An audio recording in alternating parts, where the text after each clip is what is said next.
Hey guys, welcome in. It's time to start Bollox, Talks, and Tangents. I don't know where you guys have been. We've been here the whole time. I was in this studio. You guys were in the other one? Yeah. Oh, I didn't even know that. We would have come got you, but we were involved. Hey, you sound like Marge Simpson's sister. All right. Hopefully you make it through because I don't have that much stuff. I've been stuck in a meeting the entire day. I made it through the entire other show. We there did you fine. Go. You're gonna be fine. You'll be whispering Lenny by the end of the show. That's it. All right. We did a mic check. We're good. I want to say thank you guys. It's Thursday at 6:34. It's time for Bollox, Talks, and Tangents. You know, we got a lot of stuff to talk about. This was a very interesting. When I threw the topic out there, yeah. I found out some things I had no freaking idea. Love the tangents. Oh man, I went down some dark ones. You know, and it's Last Supper Day. Yeah. So you know. Hey, hold on one second. To the people in the comments, do you guys hear any double audio? Because I am hearing it bad in my headset. I don't hear double audio, but I have a headset on. Right. So, I hear us. Yeah, so they're going to tell you right away, Blake, in those comments. So, it's been a very interesting and long day. We got a lot of interesting stuff happening here at the 904. Yeah. So we got some. So just for those people in the audience, stick around. You know, we think we have some good stuff. You know, but don't hit the panic button yet. Right. All right. Speaking of hitting the panic button, you know what we got to do? We got to talk about our sponsors. Are we good? No double sound. Yep, we're good. So someone actually just pressed the button while I wasn't looking. How about now? We're good. We're good. Bald. We're good. All right. He just called me bald. Out of the will. All right. Paying the bills. Unlike Blake. Here we go. St. Augustine Distillery and Citygate Spirits. These guys, we're drinking it tonight. The Toasted Finish.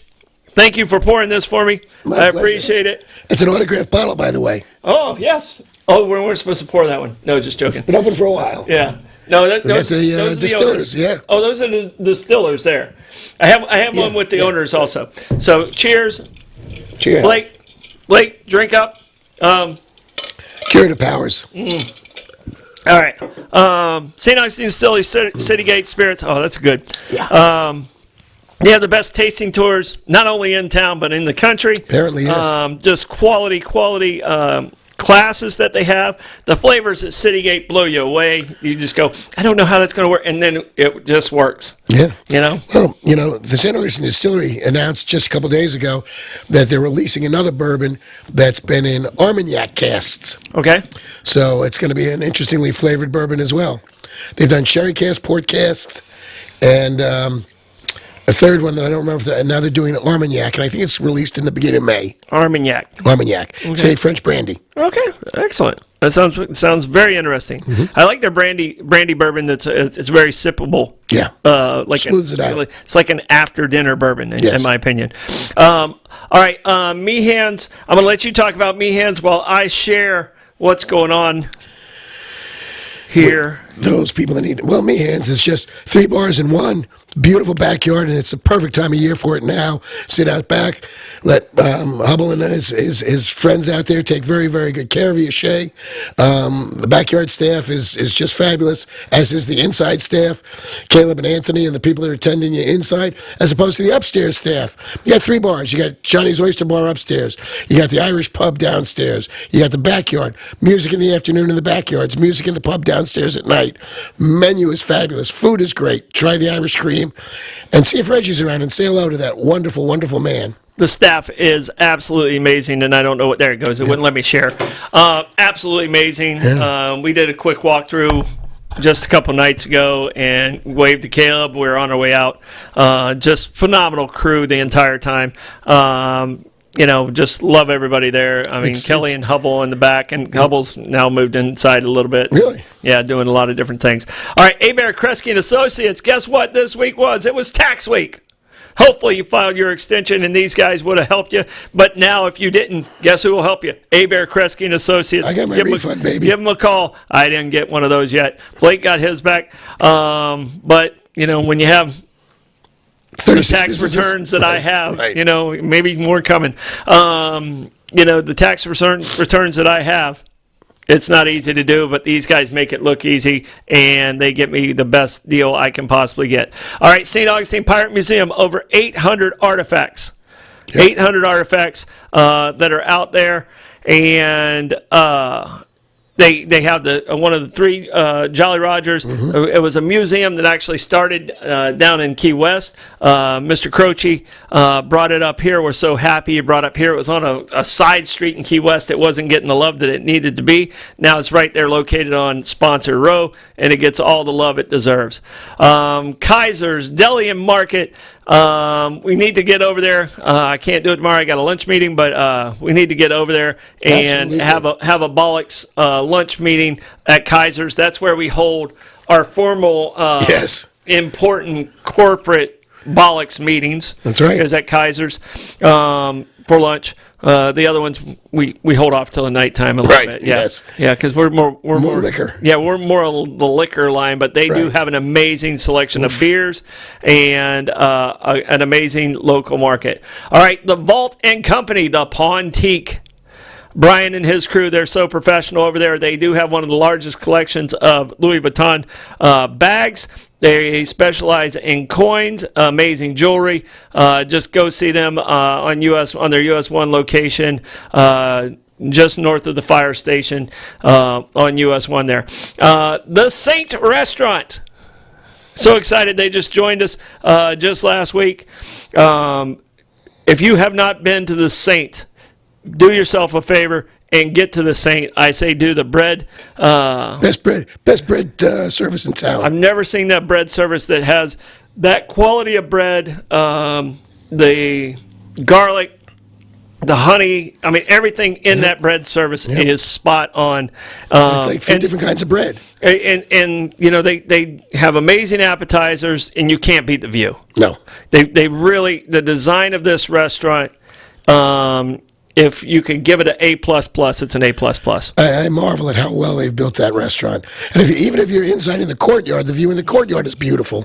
The palm trees they put in are just amazing. The tile work around it, Amazing. stunning. Amazing. All right.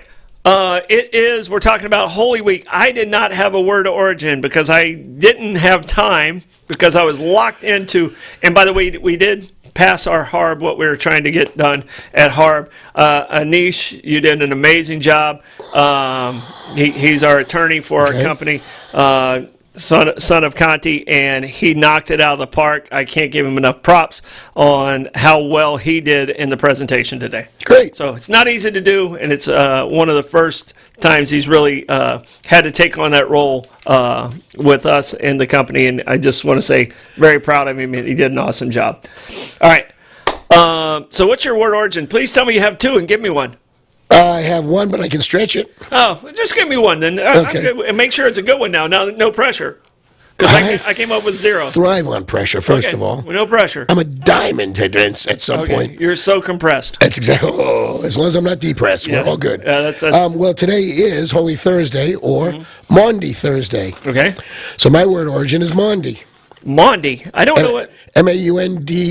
I don't know the word Maundy. Yeah. I know it's called Maundy Thursday, but I've never heard it used any other time. Okay. Well, there's Monday money, and then there's just Monday itself, and they come from the Latin for mandatum, which is to command. Okay. And Monday Thursday was the day of the Last Supper. Okay.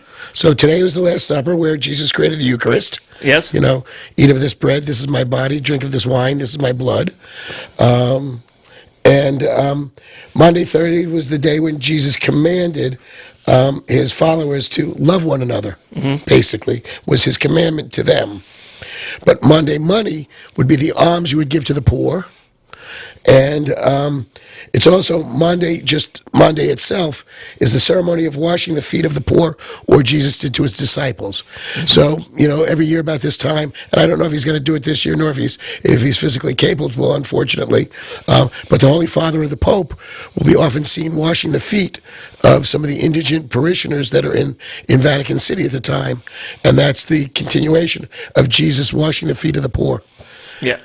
All right. So and because it's Last Supper Day, you went over a majority of them with the bread and symbolizing the body and the blood. Jesus washing the feet of his disciples. Judas's betrayal. That was right. Yeah. You know, yesterday was Spy Wednesday. Yeah, and this is the day he predicted Peter would deny him. Right. So, and I can tell you, 3 times. And in college, I did the intensity of peer pressure. And I used Peter denying Jesus as one of the ultimate peer pressures, where he even was told he was going to do it. Right. He said he wasn't going to do it, but everyone around him put so much pressure on him, he still did it. Right. So one of the things that I did today is I wanted to see the order of Leonardo da Vinci's Last Supper painting. I always thought immediately to Jesus' right was Mary. She looks feminine. He looks feminine. Right. And it's John. Right. And I always thought, I mean, yeah. His right or his left? It's the To his right. person there. Yeah, right here. This one right here. So right there, that is John. Really? Yeah. Oh, those long-haired hippies. Yeah. No. And then Judas is beside John, and then Peter's over on that side. Doubting Thomas is kind of looking around the corner. Thomas is looking around, he's the one standing up there. But I didn't realize it took Leonardo da Vinci 3 years to complete that painting. And fortunately, it survived. Yeah. No. So it's pretty impressive. I mean, when you say Last Supper, I mean, the painting comes to mind before everything else. Right. It gives you the visual of the events that the Bible depicts. Right, and the original is painted on the wall of a church. It's a fresco. Okay. Yeah. Oh, really? Yeah. It's on plaster. Yeah. And it still survived. Yeah, that's what I'm saying. It's right. Yeah. Yeah, it's not on canvas. It's on a wall. Sorry, me and Lenny are doing communion with bourbon. That's exactly right. We're not breaking any bread though. I got an old man candy. Oh, those are good. You brought it in, yeah, right? those are good. Well, you're an old man. It's true. I love them. I do love them. Yeah. But definitely though, but definitely after the show we can always break bread at the Saint with the bread service. Oh yeah, with the There you Saint go. and the bread service, and it's called the Saint. So I mean, Thursday night do bread service. We're in. Woo! Right. Sounds like a great plan. Praise be. All right. So many different things and traditions out there. So Mondi is your word origin. Yep. I knew this as a child, and I had to read a little bit more about it. Is how the Easter egg and what it represents. Okay. Did you look at that? No, I didn't. I went through the days of the week, and then I gave you fair warning that I wanted to talk about one of my favorite movies, The Robe. Oh, okay.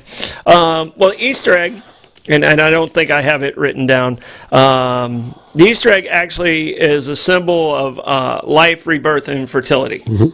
All right? And what it represents is the resurrection of Jesus Christ and the new life we have with him. So like him before Jesus Christ, and I'm going to get very religious on you, Blake, and it's going to freak you out a little bit because your dad actually did pay attention in church when I went to church.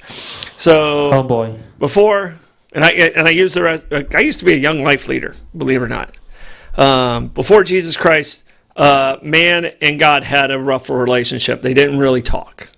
All right, Jesus. Oh, the Old Testament God was an angry God. He was angry, Yeah. but Jesus was here to say, well, he was angry because we couldn't behave. Right. We still don't behave, but Jesus gives us that conduit. Is the way the Bible reads. So it's kind of like two chairs were facing against each other. When Jesus got here, it allowed the chairs to face each other. Right.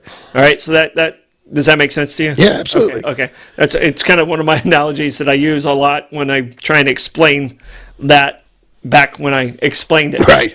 All right, but the eggs were originally called resurrection eggs. All right, they weren't Easter eggs; they were resurrection eggs. Well, rebirth. And the boiling of the egg symbolizes the sealing of Jesus in the tomb. The boiling of the eggs, It hardens the eggs. All right? And then the cracking of the egg symbolizes Jesus' resurrection and burst forth in victory after death. So that's kind of, I remembered it when I was little, and as I started reading more about it, I was like, oh, okay, that's coming back to me. But I forgot what the egg actually represents. So what does painting the egg with a little flour on it because it looks nice and you put it around your house during Easter egg hunts? What does that mean in the Bible? I am so glad it's not in the Bible. Right. It's not in the Bible. The Easter bunny is a symbol of Easter that originated in Germany in the 13th century. It was based on a tradition of an egg-laying hare called Osterhaus. Osterhaus. All right? German immigrants brought the tradition to America in the 1700s, and their children made nests for the hare to lay eggs, and it was colored. So it wasn't until the 17th century that we actually colored the eggs. Okay. So that's the origin of colored eggs. So at least thankfully this holiday's mascot didn't get started by a giant soda conglomerate. Okay. Santa Claus.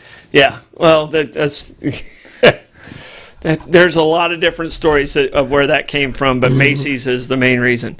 All right. So I went through. I have like 7 different traditions. Okay. Not every single day or anything like that. In relation to the days of the Holy Week? In relationship to the days of the Holy Week. On Monday, what do you have? Holy Monday was when he went crazy in the temple and started chiding people. All right. Mine. He cleansed the temple and cursed a poor barren fig tree for not bearing fruit. Mine is more fun. I hope so. Mine is way more fun. All right. And it's in Poland. And it's Smigus Dingus. Have you heard of Smigus Dingus? I went to school with him. Yo, really? Yeah. How is Smigus doing? He's all right. Okay. He's all right, yeah. Is he a little wet behind the ears? Oh, you don't even begin to know. All right. Smigus Dingus, or also known as Lani Ponidisatic, which translates to Wet Monday. Okay. All right. It's celebrated in Poland. It's a Poland Easter Monday tradition that involves people throwing large amounts of water on each other. In a tradition dating back to the 14th century, has pre-Christian origins connected to the March equinox. Like eggs, water is a symbol of life and renewal. So, Smigus Dingus. Sounds like a particular song at a Wet Monday. widespread panic concert. Just another wet Monday. No, not so much. The Bengals, they messed it up. We could be manic, but that's aside from the point. Yeah, they messed it up. Yeah. All right, do you have anything for Tuesday? Because I didn't go through it like that on Tuesdays, but I have 7 different countries with unique celebrations. Do one of them involve eating a peep that day? There are no peeps. No peeps were harmed in my studies. Right. No, it's all safe. Yeah. Boy, talk about coloration. Oh, my goodness. On Holy Tuesday, Jesus was teaching. Okay. He was teaching what? Jesus stuff. Oh, okay. Jesus shit. Yeah. Got it. Be kind to one another. Okay. All right. Honor thy father and thy mother. Okay, I'm gonna give you 3 countries. You tell me which one you want to choose from. Okay. All right. Bermuda, France, or Brazil. I think Bermuda will be a little short. Brazil will be a little shaven, so let's do France. France. The tradition of the giant omelet. Do you know this tradition? Back to the eggs. I do not. It is back to the eggs. A lot of things go back to the eggs. Yeah. Well, we all come from the eggs. Yeah, that's true. All right. I don't think we knew it when we started talking about eggs, but we kind of knew. All right. There are many ways to celebrate Holy Week in France, and making a giant omelet is one of them. Still have not heard of the giant omelet. Not in the context of Jesus, no. It's no surprise that food is a central part of celebration in France. Stores across France are filled with chocolate eggs, but real ones also play a central role. In a southwestern town of Besseres, and I'm sure I slaughtered that, and it's Bessieres. My French family will tell me now they're American family. They all got their citizenship. Congratulations to the Jusco team. Some 10,000 people gather on Monday, again, the day after Easter. Holy Monday. Okay. The day after Easter to make a giant omelet. Besseres, France. Besseres. Besseres is the way you say it? Yes. Okay. To make a massive dish, 15,000 eggs, a giant pan, and 40 cooks with long sticks are needed. All right? The tradition began with Napoleon. Napoleon and his army once spent a night near the town. After enjoying the omelet, Napoleon ordered everyone in town to make a giant omelet for his army. And that's how it began in the early 1800s. I'm wondering if they had to flip that giant omelet. I don't know. You had to fold it, and there was probably a lot going on. Those sticks were busy. A lot of scrambled eggs. All right, what's your next one you got? We can go to Good Friday, Okay. where apparently, if you're devout, you're silent from noon to 3 o'clock. Ooh, that's going to be a problem for me. Yeah, and small children, because those are the hours Jesus hung on the cross dying. Oh, it's going to be a problem for me. Yeah. Well, I'm sure they weren't quiet then. Well, it's supposed to be now. Yeah, so. Yeah.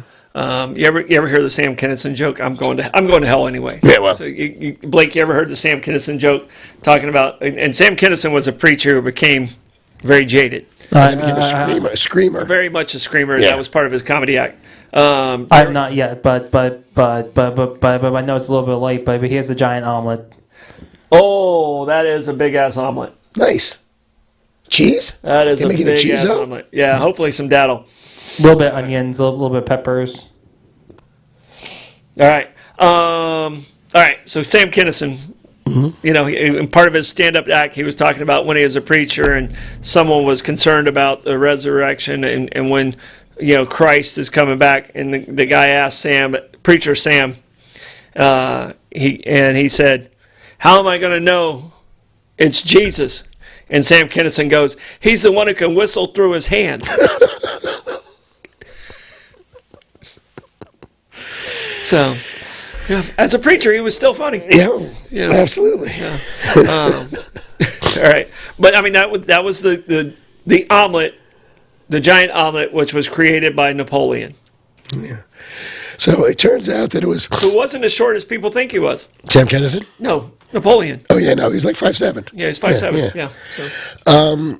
So it turns out that it was Constantine's mother, Helena, soon to be Saint Helena, who apparently and allegedly found the true cross. Because after they crucified Jesus, took the cross, and the other two that were with him up on Golgotha, put him in a hole in the ground and covered him up and buried him. And she ended up following some divine or inspirational messages to find the true cross in Jerusalem, and dug it up. And majority of it is in the Church of the Holy Sepulchre, or in Santa Croce, which is Sacred Cross. And I guess I wonder if that's what made her a saint. I don't know. And there's little pieces of it, scattered around in relics across the world. Well, they crucified so many people. Yes. So I mean, I don't know how they would go, "That's the one." Well, his cross was monogrammed. Oh, okay. Pontius Pilate put. He put a big JC on it. Pretty much, yeah. It was. I thought I wrote it down, but I guess I didn't. INRI. So you see that when you go into a church and you see above Jesus on the cross, it says INRI. Well, the I and the I at the end are supposed or replicating J's. Okay. So it was Jesus of Nazareth. I forget what the R is. Representing the Jews. So yeah. All right. And being a Christian and a lot of times you were actually crucified. Oh yeah. And you were tortured. You were fed to lions. I mean, the stories are all out there. INRI. I'm sorry. INRI is Jesus Nazareth, King of the Jews. All right, and I think I might have done it on this show. I don't know if I've done it on this show, but I've done it definitely on Uncommon Ground or one of my other shows. Do you know what the single fish that you see on the back of Christians' cars represents? I think it was a way for Christians to acknowledge other Christians surreptitiously without getting caught. Yes, they would come across each other on the path. All right, and I'm going to, Blake, I don't know if you can get it in. So you come across on the path, and the first person would draw half of the fish. Right. All right, so it looks like that, all right, with their staff in the sand, because you always walk with the staff. Right. All right, then the second person, starting right here, would draw the other half to make the fish. And then that's how you knew you were able to talk freely about your religion. So that was one of those. I didn't learn that today. That's just that's my word origin. It's code, right? Code for we can chat freely. That means we can chat freely. Right. All right. You did France. All right. I'm still going to leave Bermuda on the table. Okay. Still have Brazil on the table. And we can go with, which one do I want to go with? Let's go with the Philippines. Okay. Which one you want? Bermuda. All right, I like Bermuda. That's why I keep going. I was hoping you'd go with Bermuda. It's one of my favorite ones. All right, in Bermuda, and what being the most unique Easter celebrations out there? People in Bermuda enjoy a traditional meal of codfish by flying kites of various shapes and sizes. So they go fly a kite after they eat the codfish. While most of them feature either 6 or 8 sides, the reason for flying the kites on Good Friday, happens on Good Friday, is that a teacher was trying to explain to his Sunday school how Jesus rose from the dead. All right, so he rose from the dead. To explain Jesus' ascension to heaven, the teacher flew a kite that looked like Jesus to better explain the story. And from that moment on, it became a tradition in Bermuda. Now, in Bermuda on Good Friday, you go fly a kite. Yeah, so I actually have one of the photos of one of the kites on here, and that looks like a dragon. Yes, it is a dragon. So we also have a dog. We also have I think it's like a chameleon, octopus, whale, jellyfish. So they use a lot of animals. Yeah. Apparently there were I'm witnesses. not seeing the Easter bunny. Oh, there's an octopus. I see the octopus. Apparently there were witnesses to the resurrection. I believe there were women who were watching and saw Jesus go up into the heavens, and then they lost him behind a cloud, and then, he kept going. Mm-hmm. But when he got behind into the clouds, they lost sight of him. Okay. So. Yeah, kind of like a space shuttle. Yeah. It happens. Yeah. Probably a little bit slower, more dramatic. Right. I'm sure. I'm hearing like harps. Yeah. Yeah. Right. So I thought that was a really cool one. I never. Have you ever heard that one? No. Blake, did you hear that one before you started Googling? I've not heard that one before. Yeah, so I thought that was a cool one. What you got next? Well, I got a question before we go any further. Oh, there's so many questions. Okay, so chocolate rabbits for Easter, chocolate bunnies. Easter bunnies. Yeah. Okay. First of all, they can't be hollow. Those are just not great. Okay. It needs to be solid chocolate. All right. But my question is, do you bite the ears off first, the head off first, or the tail? Who the hell bites the tail first?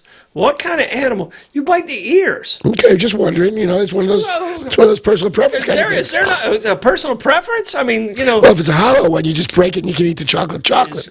Exactly. Yeah. Right. So, but the solid chocolate ones are good. Yeah. And dark chocolate even better. I mean, Blake doesn't eat chocolate. I know. So I tried. I gave him a piece. This is lost on him. I know. This is lost on him. But I don't know. I mean, out there, is there any human being out there that doesn't eat the ears first? Are you an ears first person? Pretty much. Okay. All right. I don't know what kind Ears of and animal. then, and then a little head is always good. Yeah. Well, no, I've never turned that down. Right. So Yeah. you keep going. Yeah. Never turned that You down. got to be careful too, because if it's a solid chocolate rabbit, if it's a good one and a solid one and a heavy one, you got to be careful because those things will break your teeth. Yeah. So, yep. All right. All right. So what's your next story? You said you had a question, then you had a story. Well, that was for my me. question. Yeah. Oh, I have a story for you? Sure. Yeah. You said you had a story for me. Yeah, well, I got Quo Vadis. Quo Vadis. Quo Vadis. Quo Vadis. What is Quo Vadis? Quo Vadis, well, it's actually a movie and a book, but it's the story of Peter, who was, again, given up. He was leaving Rome, and he was on the Appian Way when he saw the Spirit of Jesus meet him there. And Jesus said, Quo Vadis, where you going? Mm-hmm. Whither thou go? And He's like, why you talk like that, dude? right. So, actually it was Peter asking Jesus. Mm-hmm. And he says, I'm going to Rome to be crucified again. At which point in time, Peter turned around and said, okay. And went back to Rome and got crucified. Yeah. Because he was getting out of Dodge. Mm-hmm. Peter was saying, all right, well, if I'm in Rome, they're going to crucify me. Peter was saying that, or yeah, Jesus? No, Peter. Jesus was already. He's already gone. He's already dead. Oh, he's already gone. Yeah. Okay. So he's going back, and he said, "All right, well, if it's good enough for you, it's good enough for me." I don't know if it hurt Jesus the second time, but sure as hell did the first time. But Peter went back, and they crucified him, hung him upside down, and that's where he built his church. Yeah. What's the story of the guy who got eaten by the lion and God took away his pain so he didn't have to feel? Oh, I don't know. That's good. Well, like the story of the, I can't remember the name. I have David stuck in my head. It wasn't Daniel. Yeah, it might be Daniel. Maybe Daniel. Somebody in the audience will Could clear have it been up. Daniel in the lion's den. Yeah, that's it. It was Yeah, Daniel. It was Daniel. So, all right. Here we go. That was Daniel 6 NIV. NIV. Okay. All right. Thank you. Thank you, Blake. You're welcome. All right. We have Brazil, Italy, and the Philippines. This Brazil. is where I require a response. You want Brazil? Brazil. Let's do Brazil because I have a feeling it might be involving a carnival of some sort. It has Carnival mentioned in it, but here we go. That's Lent, baby. Throughout Lent, people in Brazil are often use straw to make life-size effigies of Judas, Okay. the apostle who betrayed Jesus. Mm-hmm. The largest Catholic nation is largely famous for the annual Carnival celebration marking the start of the Easter season. Similar celebrations or festivals are held in other Latin American nations. During the festival, the Judas effigy is beaten and sometimes even shot with fireworks before the depiction of Judas is placed atop a large bonfire and burned. So the Judas effigies is very violent. Well, Very violent. He turned on Jesus. he did a bad thing. Yeah. Now I don't necessarily know if that was foretold that it was the precursor to making Jesus divine, but So Brazil, extreme Catholic, right. Portuguese. I don't. What's the percentage of Catholics in Brazil? Like quick fact checking. 80%. Yeah, I think it's got to be close to 70. Yeah. Just being Catholic, let alone Christian. 50%. How much? 50%. 50%. 50. What's next? Let's see. Ireland.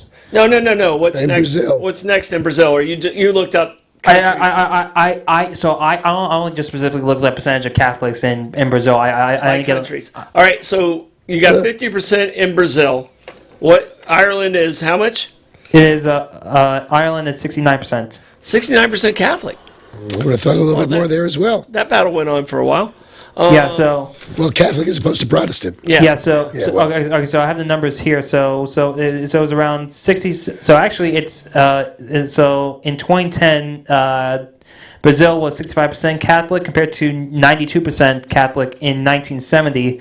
Protestant is number 2 with 22% in 2010. 65-22. Yeah, then unaffiliated with 8%. All right. Do you have Italy there? Just where Catholics seem to congregate. Let's see. Countries. I mean, I know it's 100% in one country. Well, I was going to say, what about Vatican City? Yeah, I'm sure exactly, that was 100%. So I'm confident. If that's one you got to lie about. Yeah. You become Peter at that point. As peer pressure gets you. Exactly. So By percentage. So let's see. By percentage, Brazil, Mexico, Philippines. Let's see. So Vatican City is 100%. Okay. East Timor is 97%. Interesting. Okay. All right. This is the time we got to talk about our sponsors. The Saint.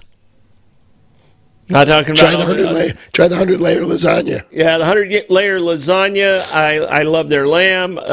Their bread service is incredible. They have great drinks, Soup's amazing not bad. atmosphere. Neither the salads. Jeff good. and Bob, congratulations on another success. They're also the River and Fort. Right. All right, but give them a try right there on Avenida Menendez. And they do take reservations. They do take reservations. All right, the Vault and Company, the Pontique here locally in St. Augustine, they're known for their expertise in coins, jewelry, and Handbags, right. All right. Kaiser's Deli and Market, they're known for their Bollox. And their pastrami. Yes, and their naval pastrami, which is through the roof. Amazing. All right. Blake's a fan of the White Street. That's where you'll find Kaiser's Deli right there on White Street on the island. He's upped his Cuban sandwich game by getting real Cuban bread. Ooh. Yeah. So when you bite into it, you speak Spanish? Exactly. Okay, cool. All right. Is that the El Tiante? Yes. Okay, excellent. Named after the indomitable Louis Tiant. Louis Tiant, great man. Dan, good friend of ours. Just a wonderful guy. All right, St. Augustine Pirate Museum. Cindy and her crew over there do an amazing job. They also run the Oak. They have the St. Augustine Seafood. They have the Bull and Bear. The Bull and Bear, or Bear and Bull? Bull and Crown. Bull and Crown. Bull and Crown. Yeah, we probably should have notes in front of us. All right. But they're just doing an incredible job. I can't imagine downtown without them involved. Okay, I can't imagine my life without these guys, Abare, Kresge and Associates. They just keep all my numbers straight. You see a spreadsheet sitting over here. This is what my world is. Abare, Kresge and Associates make sense of all that, and I appreciate them so much. Give them a call if you need any help starting a business, having any tax issues. You want to know if this is a good place to place your money. These guys are the guys to talk to. All right, Meehan's Irish Pub. Absolutely amazing place. Just great food, great people. Great oysters. And if you're going to go out and have a good drink, you need to go to Meehan's because you're going to see all walks of life, and you're going to see a lot of happy people. If you don't like happy people, don't go to Meehan's. Right. Try to get a seat up on the upstairs porch. Yeah. Great view. No, it's incredible. Great view. All right. These guys, last but not least, the St. Augustine Distillery and Citygate Spirits. These guys really just rock it here in town. They do an amazing job. They're not just a distillery; they're also a tourist destination. Yep. They do incredible tours and classes. And wonderful owners, and the people, the GM over there, Will, is incredible. We're gonna have to get him in his studio and get him going on making some drinks for us. Yeah, and it's the right time of year to start drinking sweet tea with peach whiskey. That is just delicious this time of year. Okay, let's try and do that next week. All right. How about the week after? Yeah, the week after. Yeah, next week I'm a little preoccupied. Oh, you're not here? I'm in Vegas. Oh, okay. All right. So, all right. Bobby would like to do the Philippines, however. What's that? Philippines. We still have the Philippines. Oh, available. the Philippines. All right, the Philippines. And Bobby has requested that.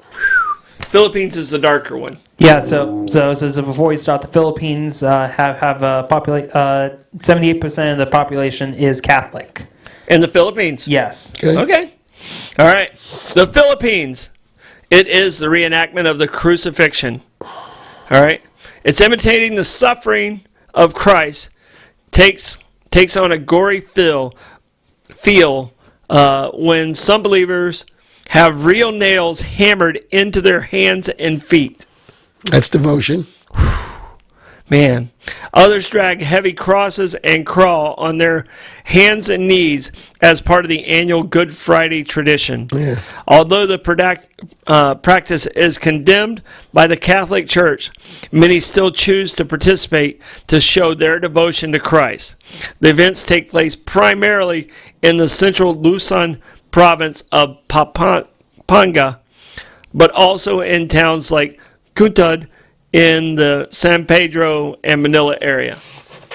So they actually drive nails into their hands and into their feet to show their love for Jesus. I think he knows. Yeah. I don't think he wants you to do that. Right. Yeah, I'm definitely not pulling up an image. No, I want you to now. No. No, you got to.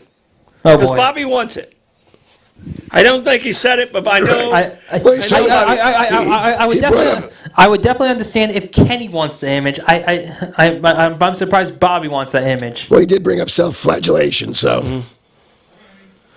So, well, you got the whole Via Dolorosa. You've got a lot of people that take these giant crosses and will carry them, in the path that Jesus took through Jerusalem. Yeah. Because, not only were the Romans bastards, they made you drag your own cross to the hill. Yeah. Whew. Holy Yeah, crap! yeah, They that's- actually. And they were heavy. All right, let's see the image, Blake. All right, give me one sec. Hold up. Blake's going to come up with the image for the Philippines. Bobby, you asked for it. You dark soul. Choo choo choo choo choo choo. Be-doo. All right. Yeah, Ricky, thank you for the Daniel. I just saw that. And yes, they actually. Oh my! They actually did spike him. I see a nail in the hand. Yeah. Oh, wow. It. Oh, wow. That's when you want to volunteer to be a Roman soldier and not a person on the cross. As long as they didn't stick the sword through his side. Eesh. That's incredible. I That's think some serious. it was actually a lance, because that's another holy relic that people are Yeah. looking the world for. Yeah. Yeah, but just out of curiosity, but there has to be one guy that always sings, "Always look on the bright side of life," like a Monty Python. Oh, yeah. Yeah, that's why I love their humor. It's the guy who can whistle through his hand. See, but I used to like Palm Sunday because my father, until he stopped going to church, was an usher at the Catholic church in town. Mm-hmm. And he'd come home from Palm Sunday and give me a nice big palm leaf, which I would then proceed to weave into something. Yeah. Yeah. Okay. Yeah. All right. All right. So I don't think a lot of people know this. I think, well, maybe a lot of people do know this, but they probably forgot it in their memory. When you're crucified like that, you don't actually die of bleeding to death or anything else. Blake, do you know how you die when you're crucified? You just go hungry. No, say it into the mic. I couldn't really hear you. It's basically. You think it's starvation? Yeah, I think it's like starvation, dehydration. What do you think it is? Yeah, you're up there for a while. Yeah. It's actually you suffocate. You have to pull yourself up to take a breath. Okay. And then you just start sagging. You sag and sag where you can no longer pull yourself up anymore. Your body completely gives up. And then you cannot take a breath. Because when you're this, You're crushing your diaphragm. crushing your diaphragm and you can't take a breath. So you actually suffocate from crucifixion. So that's a good drink, right? Yeah. It's an excellent drink. So thank you. That's Sam. good. It's medicinal for my throat. Yeah, it's definitely helping. It is. You've gotten better since. Yeah. Either that or I've gotten drunker. Right. So what other story you got over there? Which one you got? Well, I want to talk about when I was a kid. Easter, they used to show the same movie every time. It was called The Robe. The Robe. The Robe, and it was one of these big, bright, Technicolor movies where the colors were just so vivid. In living color. Okay, Yeah. Well, that's what they used to say. that was a different show. We're not talking about that No, show. that was a TV show, but they got it from the old NBC Peacock in living color. Right. So it was based on a 1942 historical novel, but the movie came out in 1953, starring Richard Burton as Marcellus Gallio, who was a Roman soldier who was in charge of Jesus' crucifixion. Okay. And his Greek slave, Demetrius. Oh, I bet Demetrius hated his Played job. by Victor Mature. Oh, I bet Victor hated that. Well, Marcellus Gallius was the guy who won Jesus' robe by playing dice at the feet of the crucifixion. So the Roman soldiers were playing dice, and the prize was Jesus' very unique robe. Mm-hmm. And he won it, and then he gave it to Demetrius to hold on to, Victor Mature. Mm-hmm. And, at this point in time, Richard Burton starts feeling all sorts of guilt about, crucifying Jesus, mm-hmm. things of that nature, and he goes nuts. And the only thing that brings him back is Demetrius brings him the robe, and he touches the robe, and all of a sudden he gets clarity again, and his mental anguish goes away, and then they become Catholic and they run away. Mm-hmm. So it was a good movie. I like that a whole lot. Okay, I've never heard The Robe. It's a good movie. You should watch it. It's a good Easter movie. Yeah, no, hold on. Now, speaking about Easter movies, like, do we have any good Easter movies that you can think of off the top of your head? Because obviously, for other holidays, we have movies for it. Like obviously we have Christmas movies. We have Halloween's horror movies. Like 4th of July, we have pro America movies. So what's some good Easter movies that we can think of, or why haven't we had any? I mean, Temptation of Christ. I mean, anything that has to do with... There's new stuff out now, The Chosen and things like that. Anything that has to do... I mean, Temptation of Christ, you got to give as an Easter movie. I mean, it's a heavy Christian movie, but I mean, it's Temptation of Christ, and I only watched it once, and it really pissed off a lot of people. Oh, yeah. But it's where... have you ever heard the story of the Temptation of Christ, Blake? No, I have not. It was probably in the 80s, right? When the movie Temptation of Christ came out. I think it was I think it was later than that. I think it was late 80s, early 90s. Okay. All right. But yeah, check that for me, Blake. But Temptation of Christ is on the cross. 1988. In the movie, he comes down from the cross because he could be saved if he said, "Dad, hey, help me out here." Right. Help a brother out. Exactly. But he knew what his job was. Right. So what year was it? 1988. 1988. Yeah. See, it was college. I remember 85 to 89 pretty well. Everything else is a blur. Before or after is lost. Yeah, everything else is a blur. Right. I remember the 80s better than I do the 90s or the 2000s. Yeah. Wait. Hold on. So what you're saying is you definitely forgot about a lot of stuff past 1988, or? Probably past about 90. Yeah. Okay, but he remembers you. You were born 1/11/01 at 12:012. Okay. Do you remember? You didn't breathe for 30 seconds. I put you in timeout for 6 years. I'm sorry about that. Yeah. Don't scare me like that. I'm sorry about that. His Abare score at when he first came out was at a 3, and then at the 5-minute mark it didn't go up until an 8. And in case you don't know, that's the score they give to babies when they first come out. And a 3 is oh shit, we're in trouble. Right. They didn't tell us that. But his mom, she's having a C-section, she's completely conscious during this, and she's scared to death why we didn't hear her baby cry. And I was like, they're over there, they're cleaning him up. And I'm trying to keep the best. I think that was my best poker face I've ever kept in my life, and it's because of his ass not breathing. I think I'm putting you back in timeout. Right. 24 years old. I'm still pissed at you about that. I'm sorry about that. Jeez. Hey. Wait, hold on. So, but speaking about more of an Easter thing, were you mad at me for not breathing for 30 seconds, or were you more mad at me for not picking up any Easter eggs out at Treaty Park that one year? I didn't care about that. No, I didn't care about that. I think it was the former. No, it was a breathing thing. Yeah, it would be. It was a breathing thing. Yeah, I have no frame of reference, but I think that would be very frightening. All right. Yeah, but I was still super mad that I did not pick up any Easter eggs, and you had to bring out your coworker too. All right, we had to do a special Blake Easter egg hunt. All right, we still have Italy and Spain. I think we've already done the Philippines. We've already done Brazil. So I have Italy and Spain left. Let's do Spain and save Italy for the big climax. All right. Spain. Monday, Thursday. Talking about it. There you go. Now we know what it means.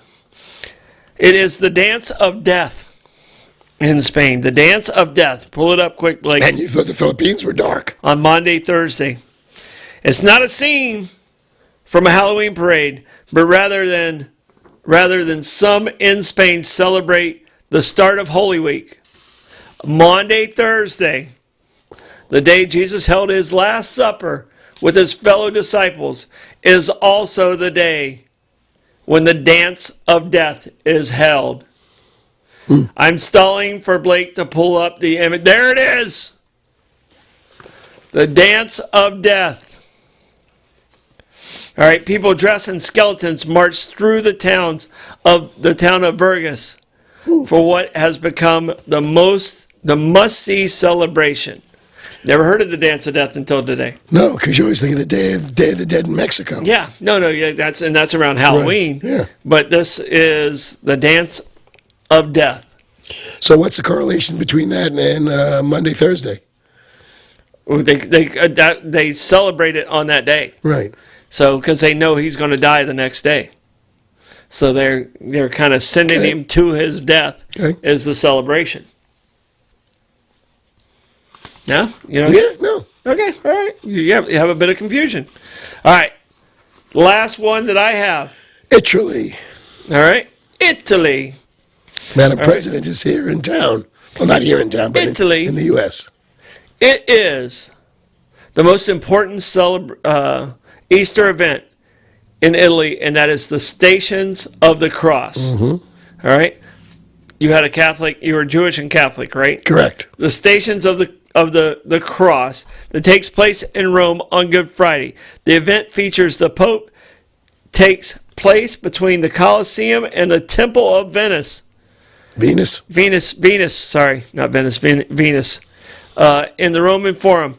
The event draws thousands to the Eternal City and reenacts the final moments of Christ. All right. Mm-hmm. I need you to dip into your Catholic side. Okay. All right. 14 stations. How many do you think you can come up with? 2. Okay. Maybe. All right. Here, do you mind if I go? What's that? All right, here. Do you want me to guess or? You already pulled it up on your computer. You're not fooling anybody. Yeah, I know. You know what one of the commandments is? Thou shalt not lie. There you go. Indeed. Mr. Ligori, help me out. Help me out, Bill. Help me out. What do you have as number 1? Let's make sure we got the same list. Jesus is condemned to death. Jesus is condemned to death. Okay. Number 2. We're gonna go back and forth. Isn't he dragging his cross? Number 2. Jesus is made to bear his cross. There you go.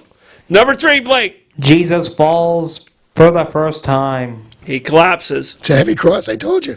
It's a heavy cross to bear. It is a heavy cross to bear. Number 4, one of the more emotional moments. Jesus meets his mother.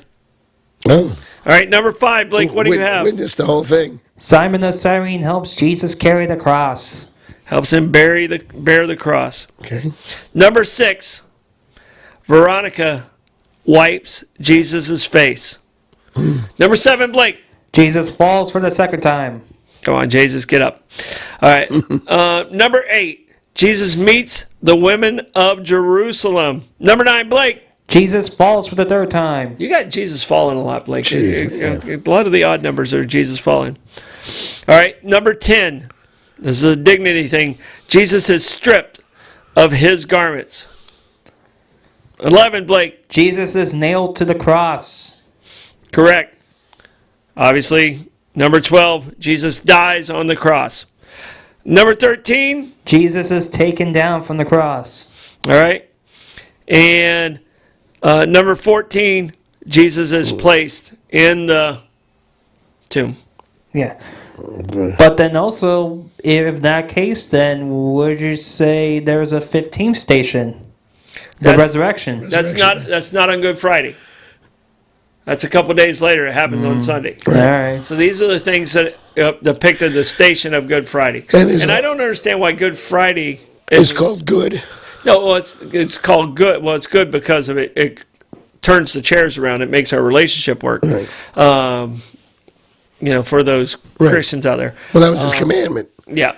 But, I don't understand why we don't celebrate Good Friday as much as we do Easter Sunday. Right. So I guess Easter Sunday is like the actual victory of World Series. Like like Good Friday's like them hitting a home run, right, and good.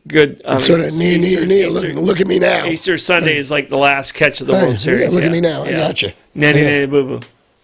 So, all right. Easter traditions. Blake and I, we don't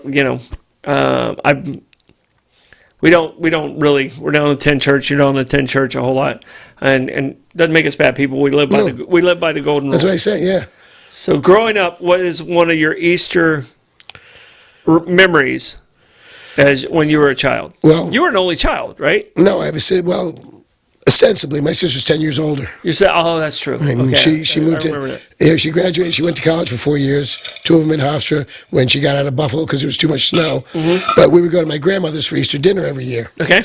My father's mother, and it was always a fresh ham, where she would roast it, and then there would be absolutely no fat between the meat of the ham and the skin, which is one of those, you take a spoon and you crack it, it'd be like a Turkish taffy. Okay. Delicious. We called it quiga. And she would also, depending on the year, she would either make her homemade ravioli or she would make gnocchi. Oh. And my grandmother, my father's mother, was just a brilliant cook. Wow. She would make a marble cake, and, the chocolate swirl. Out of marbles? No, out of genius. Because if you took she would make one a week. Out of pure love. And if you took a slice out of each one of them and put it together, it would look like it was the same cake because her chocolate swirl was identical from cake to cake to cake. That's amazing. This woman would make a raisin bread or a raisin cake, and none of them sunk to the bottom. They were evenly distributed through the entire thing. My father's mother, my Mima, she could cook. Yeah. I still have skills. I have her ravioli rolling pin. Yeah, I can tell you. Oh wow, that's pretty cool. It's a rolling pin that's got a box grid on it, so that when you roll it, you would cut the ravioli and portion them. Oh, that is really cool. Yep. So, how old do you think that actually is? Now it's got to be over 100 years old. Yeah. What do you think the oldest item in your house is? I have my dining room table and buffet is 100 plus years old. Yeah. Yeah, it was the family, we saved it. Yeah, I'm pretty sure the high chair that I have, it was handed down from like maybe 5 or 6 generations. I think it's from the late 1800s, like around the 1870, 1880s. My house itself is 1900, so I have an old house. Mm-hmm. And then I'd say my dining room and my buffet is probably around 1900s. And then I have a chair that my grandfather actually built. He was a furniture maker. Oh, wow. Not my grandfather, my great grandfather on my Nana's side, my grandmother's father, Wagner, and I think that one's from the 20s. See, that's just wonderful to have that stuff. But it's a cane chair that still has the original cane on it. Cane, that's impressive. Yeah. So, I mean, I'm very, very protective of it. I'm a little overly protective probably at times. And justifiably so. So, and then my grandmother, her mom gave her a Singer sewing machine, and it was the second year. It was electric sewing machine, and it was only the second year that they made electric sewing machines. So, did it have a lock stitch? Oh, yes, it definitely had a lock stitch, but it actually, because the one that we were talking about on Tuesday night was just a roller, like this, or a pedal one, a pedal one. Right. This one actually, it's a desk that opens up. You unfold, the sewing machine, and then it has a little leg thing that you put on it. Right. Blake, you know what we need to do? Yes. All right, we need to see if the electrical still works on that. Oh boy, I haven't. I don't think I've turned it on for 30 years. Yeah, it's but for like a little bit of a year, it was in my room and it was used as my TV stand. It was your TV stand. Yeah. So now it sits in the hallway and it's now Maeve's desk. Okay. So, but I really, this weekend, Blake, just for Nana, I want to pull that desk out, unfold it, and see if the motor still works. Last time I did it, the motor worked. And I can visualize what you're talking about because my mother had a sewing machine in her bedroom that was a tabletop, and then you opened it up and you flipped out the sewing machine. But, you know, it was great. Yeah. Definitely so. All right. So it's almost near the end of our show, but I do want to ask you though. But so when you think about Easter, what's your go-to candy for Easter? My go-to candy, that I love Reese's peanut butter cups. So you give me a bunny shaped like a Reese's peanut butter cup, that's probably my go-to. I liked chocolate bunnies when I was a kid. I've never been a Peeps guy. Jelly beans. I love jelly beans. I love Jelly Bellies, but I don't like licorice jelly beans. Right. So, you know, I'm going to go with the bunny shaped like Reese's peanut butter cups. So what's yours? I'll go with jelly beans. I mean, I can do Peeps, but they're so involved because you really have to cook the Peeps for a while. You got to let them air dry until they get nice and chewy. But I like jelly beans, except the problem is they are addictive, so you can go through a whole bag of them in a pretty big hurry. Yeah, that can get filling. So mine is actually jelly beans as well, but specifically the Starburst jelly beans because they're they're much more softer than Jelly Bellies, and they do taste like actual Starburst though. So you still get that juicy taste with them. See, I found that the less expensive the jelly beans are, like the Brock's or the regular generic jelly beans, the less expensive the bag, the better they tend to be. Yeah. So. All right. You know what? That's the end of our show. Thank you so much. I hope everyone has an amazing Easter. All of you out there in Viewerland, take good care of Troy and Blake next week while I'll be in Vegas, and then I'll be back on the 1st. And Lenny's going to miss. There's going to be some big announcements. We got a lot of stuff happening. You know, so I'm excited about where we're going and where everything is going. Love you guys. Happy Easter. Happy Easter, and we'll safe see you and next healthy. week. Bye-bye.